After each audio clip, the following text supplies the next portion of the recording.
এটি হবে চরম বোকামি, এটি হবে আমাদের জন্য পরাজয়ের কারণ।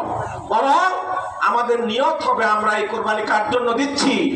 আল্লাহর জন্য, শুধুমাত্র আল্লাহর সন্তুষ্টির জন্য আমরা আজকে পশু কোরবানি করব। সম্মানিত মুসল্লিয়ানে ইসলাম, এই যে আমরা পশু কোরবানি করব শুধুমাত্র আল্লাহর জন্য, এটিও এই নিয়ত, এই ইখলাসের কথা আল্লাহ রাব্বুল আলামিন কোরআন শরীফে নিজেই তুলে দিয়েছেন।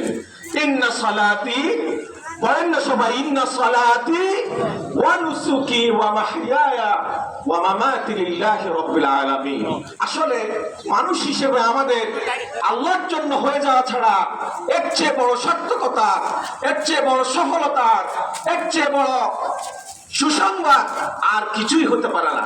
কোন মানুষ যখন আল্লাহর জন্য হয়ে যায়, তার সমস্ত কিছুতে সাফল্য, তার সমস্ত কিছুতে আনন্দ, তার সমস্ত কিছুতে সুখ, তার সমস্ত কিছুতে শান্তি চলে আসে। আল্লাহ রাব্বুল আলামিন